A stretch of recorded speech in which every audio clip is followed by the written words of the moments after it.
আহারে আমার গুনার কথা যদি আমার মা জানতো, আমাকে হয়তো বাড়িতে জায়গা দিত না। আমার গুনাহের কথা যদি আমার এলাকার মানুষ জানতো, আমার এলাকার মানুষ আমাকে এলাকায় রাখতো না। কথা বলেন ঠিক না বেঠিক? হাইরে, দুনিয়া কিন্তু থাকার জায়গা না।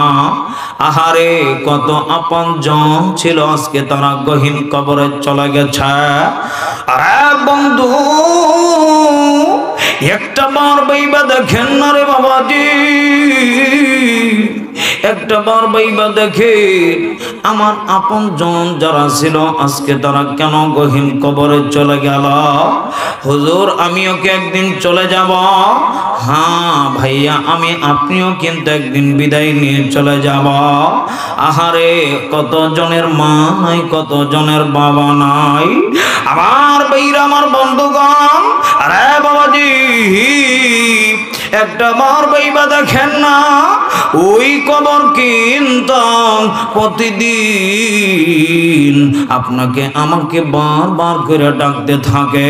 কবর কি কয় জানেন? কবর কয়, রে নাফরমানের দলেরা, আমি কবর কিন্তু বড় ভয়ঙ্কর, আমি কবর কিন্তু বড় খারাপ জায়গা, আমি কবর কিন্তু সাপের কারখানা, আমি কবর কিন্তু আগুনের কারখানা।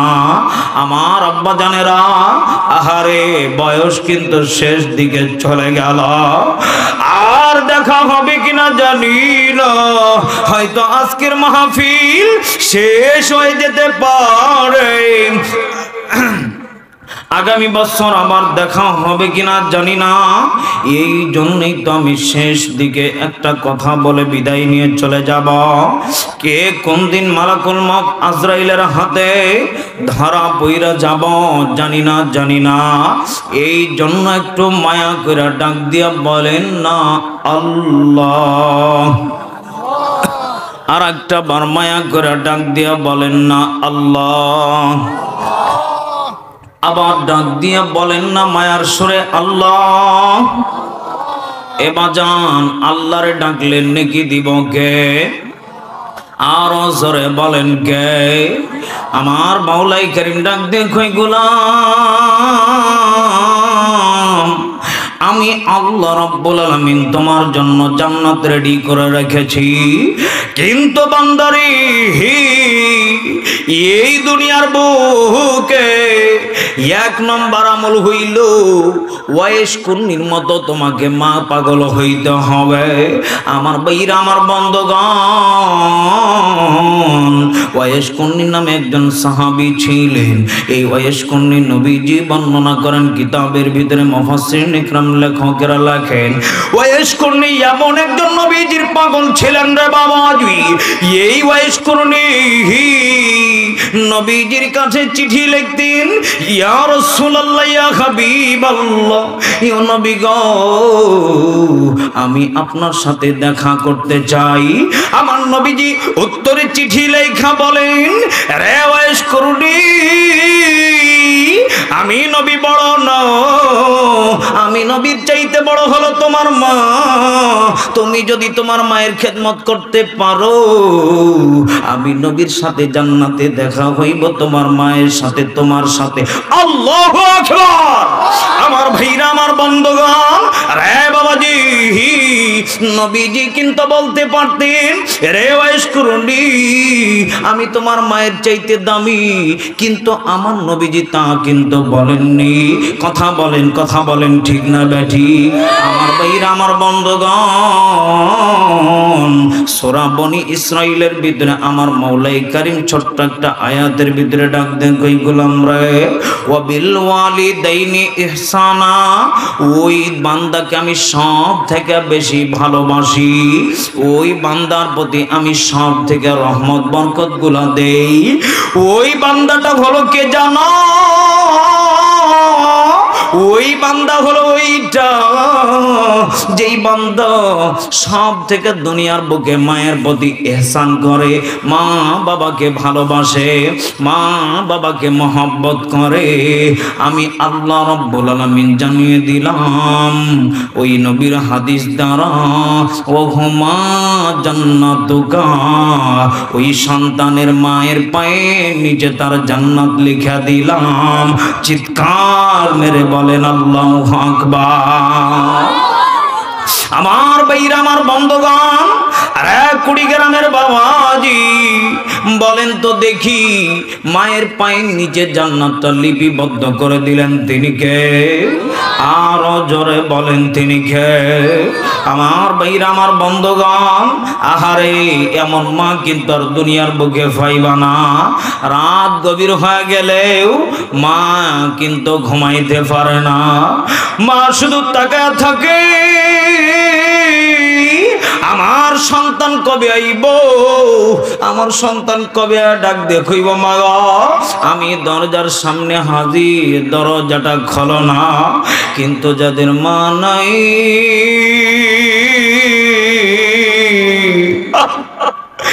একটা বারের জন্য আর দরজায় থাকবো না, আর অপেক্ষা করবো না, একটা বারের জন্য কইব না আমার বেটা খই গেছে রে, আমার বেটা কবে আইব, আমার বেটা আমার সওয়াল কখন আইব, কেউ কিন্তু অপেক্ষা করব না।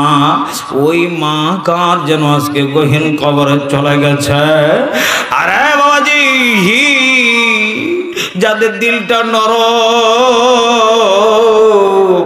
তাদের দিলে হিটটা লাগবে আমার মৌলাই কারীম। এই মাকে তিনটা কারণে দামি করছেন। কয়টা? আরো জোরে কয়টা? আল্লাহ রাব্বুল আলামিন ডাক ডাক কই গোলাম জানানি, ওয়াসাইনাল ইনসান বিওয়ালিদাই হামালাতু উম্মুহু ওয়াহানান আলা ওয়াহনি ওয়া ফিসালুহু ফি আমাইন। আমার মাওলাই কারীম ডাক ডাক কই গোলাম, তোমার মাকে তিনটা কারণ আমি আল্লাহ দাবি করছি। আরে বাবাজি, যারা মা পাগল তাদের দিলে ছিঁড়া যাইব, আর আমার মা কি এতই কষ্ট করছে। এক নম্বর মাকে দামি করার পিছনে কারণ হইল এইটা, আমার মা 10 মাস 10 দিন পেটে রাখছে। একটা বারের জন্য আমার আল্লাহর কাছে বলে নাই মালিক আমার সন্তানটা ওজন হয়ে গেছে, আমার সন্তানটা ভারী হয়ে গেছে, আমি ওজন সহ্য করতে পারি না। আমার মা কিন্তু একটা ঘরের জন্য খাই নাই। আরে এলাকার যুবক, আমি তোমার কাছে একটা কথা বইলা যাই, এই এলাকার সব থেকে শক্তিশালী একজন যুবক যদি 2টা ইট তাকে যদি ঝুলিয়ে দেওয়া হয়, ওকে যদি সারাটা দিন বলা হয় ঘুরে বেড়াও, ওই যুবক রাজি হতে চাইবে না। কথা বলেন ঠিক না বেঠি? কিন্তু আমার মা জননী 4 থেকে 5 কেজি 3 কেজি ওজনের একটা বাচ্চা, ওই মা এই পেটে কইরা সারাটা দিন দৌড়া বেড়াইছি, আবার বাবার খেদমত করছে, আবার ফ্যামিলি মেম্বারের সাথে সময় দিয়েছে। আহারে জনম দুঃখনি মা কেবল খানা খাইছে, খানা খাওয়ার সঙ্গে সঙ্গে আপনি আমি এমন করে একটা লাথি মারছি, মায়ের কলিজায় এমন করে একটা আঘাত লাগছে, মা টাস টাস করে বমি করে ফেলা দিছে। বাবা ডাক দেয়া কই বিবি রে, কেন বমি করো, কেন বমি করো? মা জননী পেটে হাত দেয়া কই স্বামী,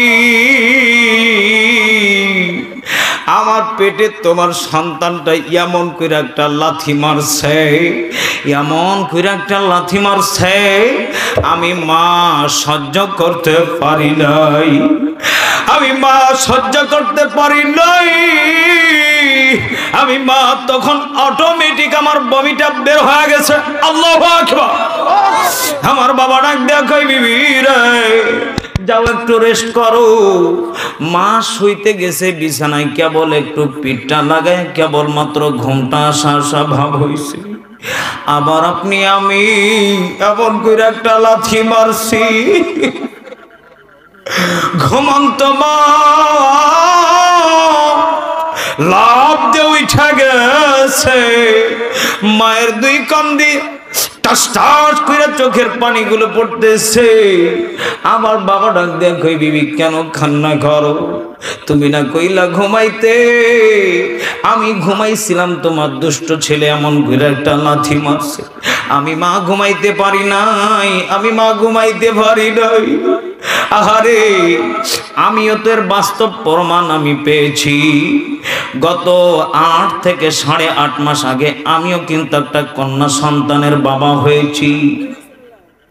আমি সেই দিন অনুভব করলাম আমার বিবিরে দেখা আমার মাও তো এমন কষ্ট করছে, আমার মাও তো এমন লাফালাফি করছিল। কথা বলেন ঠিক না ব্যাঠি? আমার বিবিকে আমি দেখলাম চক্ষু দুইটা উল্টা দিছে।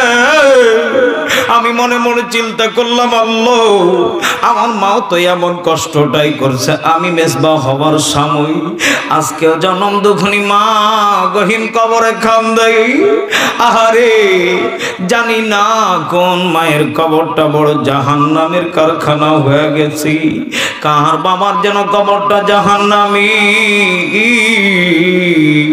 আমার বইরা আমার বন্ধুগণ যাদের চোখে পানি আইছে, আমার মৌলাই করিম ডাক দেয় গোলাম রে ওই চোখের পানি আমি আল্লাহ বিথনা দেব না।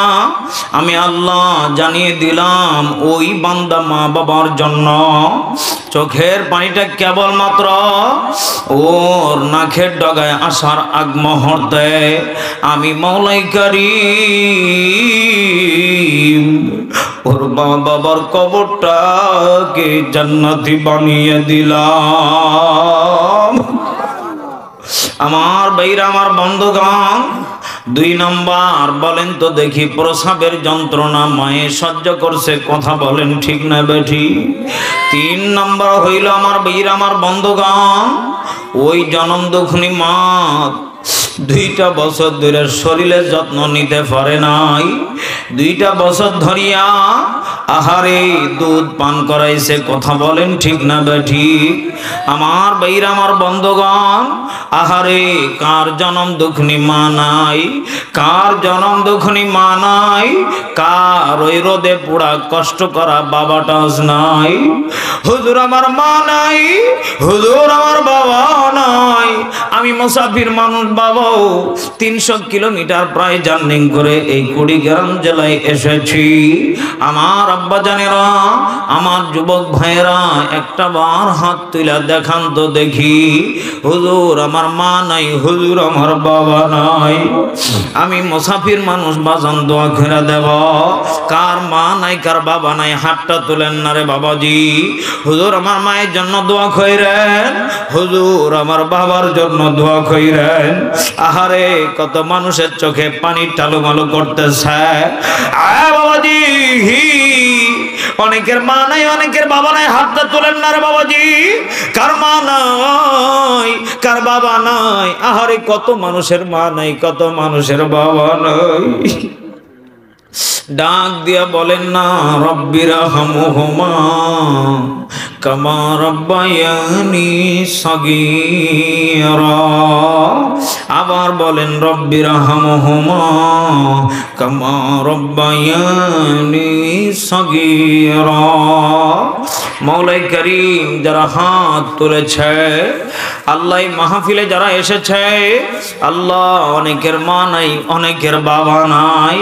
আল্লাহ যাদের মা নাই যাদের বাবা নাই কবরটাকে জান্নাতিওয়ালা বানায় দেন। জোরে বলেন আমিন। ছয় দিন পরে নখ খসে যাবে, 6 দিন পরে নখ খসে যাবে, 9 দিন পরে চুল। কবর গাঘের সামান নিতে কইর না কেউ ভুল, কবর জায়গা ভালো নয়। আমল দিয়ে কবর গৃহ সাজিয়ে নিতে হয় বাবা, আমল দিয়ে কবর গৃহ সাজিয়ে নিতে হয় মাগো, আমল দিয়ে কবর গৃহ সাজিয়ে নিতে হয়। কথা বলেন ঠিক না বেঠি? আমার ভাইরা, আমার বন্ধুগণ, সত্য কথা হলো এটারে বাবাজি, আপনি আমি যেদিন মারা যাব, আপনার আমার ছেলে মেয়ে ডাক দেখই বাব্বু, ও আব্বু কথা কও না কি লাইগা? আপনি আমি ঘুমায় থাকবো, সন্তান বারবার করে ডাক দেখই বাব্বু কথা কইবা না, আব্বু রে কথা কও না কে? মায়ে ডাক দেখই বেটা তোর বাবা তো নাই, তোর বাবা মরে গেছে। সন্তান তখন চোখের পানি ফেলায় কই বাব্বু আমাদের জন্য কি রাইখা গেলা, আমরা কি খাবো, কি পরবো, কেমনে চলবো? আরে বিবিও ডাক দেখ কইব স্বামী চইলা গেলা, কেমনে আমাদেরকে এতিম কইরা রাইখা গেলা? স্বামী স্ত্রী ডাক দেখ কইব স্বামী রে আমি কেমনে থাকবো, কেমনে খাবো, কেমনে চলবো? 2টা সন্তান দিয়া গেছ, কেমনে নিয়ে থাকবো? কথা বলেন, কথা বলেন ঠিক না বেঠি? আমার ভাইরা, আমার বন্ধুগণ, দুনিয়াতে এমন একটা জায়গা, দুনিয়া ডাক দিয়ে কয় এই পাগলা জানো তোমার 20 বছরের বিবিটাও কবরে যাবে না, যে সন্তানের জন্য রাতকে রাত মনে করো নাই, দিনকে দিন মনে করো নাই, আরে সময়কে সময় মনে করো নাই, নামাজ বাদ দিয়ে মানুষের বাড়ি কাজ করছো, আরে রোজা বাদ দিয়ে মানুষের বাড়ি কাজ করছো, আরে যাকাত বাদ দিয়ে মানুষের বাড়ি কষ্ট করছো। এই বান্দা সত্য কথা কি জানো, এই ছেলেটাও তোমার একদিন বড় হওয়ার পরে গাছা খাবে, ইয়াবা খাবে। এই বাচ্চাটা একদিন বড় হওয়ার পরে তোমার কবরের পাশে যাবে কিনা তার গ্যারান্টি নাই। কথা বলেন ঠিক না বেঠিক? আজকে আমি কত মায়ের সন্তানকে দেখলাম, হুজুর আমার মায়ের জন্য দোয়া কইরেন, আরে পাগলা দোয়া নেওয়ার জন্য হাত বাড়ায় দেয়, কান্নাকাটি করে। আবার কত মায়ের সন্তানকে দেখলাম মাহফিল হচ্ছে, কোরআনের কথা হচ্ছে, ও সিগারেট খেয়ে বেড়াচ্ছে, ওর মা বাবা যে মরে গেছে কবরের পাশে একটা বারের জন্য যাই না, দোয়া নেওয়ার জন্য মাহফিলে আসে না। আমার মনে হয় আরে ওই কপাল পোড়া মা বাবার চাই তার দুনিয়াতে কোনো কপাল পোড়া নাই। কথা বলেন ঠিক না ঠিক? এই জন্য আমার ভাইরা, আমার বন্ধুগণ, নিজ আমল নিয়ে নিজ কবরে যাব, নিজ আমল নিয়ে নিজ কবরে যাব। আর সন্তান ভালো হইলে জান্নাতি, সন্তান খারাপ হইলে কবরটা জাহান্নামী। আমার ভাইরা, আমার বন্ধুগণ, এই জন্য আজকের মাহফিলে যারা এসেছেন, আজকের এই মাহফিলের জন্য, দারুস সালাম নুরানি হাফিজিয়া মাদ্রাসার জন্য, আমি একজন মা ভক্ত, একজন বাবা ভক্ত, আমি একজন পাগলকে দেখতে চাই। হুজুর আমার মা নাই, হুজুর আমার থেকে শেষ পর্যন্ত যত বান্দা বান্দি বসে আছে, আল্লাহ জানি না আমি গুনাহগার, যতটুকু কোরআনের কথা তাদেরকে বোঝাইতে পেরেছি, আল্লাহ যতটুকু বলেছি আমাকে সহ সকলকে আমল করার তৌফিক দিয়ে দেন রব্বুল আলামিন। খাস করে আল্লাহ তাআলা আমার কলিজার টুকরা মুফতি আমির হামজা ভাই অসুস্থ, আল্লাহ তাআলা আমার আমির হামজা ভাইকে যারা এখনো পর্যন্ত অপমান অপদস্থ করতেছে, আল্লাহ তাদেরকে আপনি এই বাংলার জমিন থেকে তুলে নেন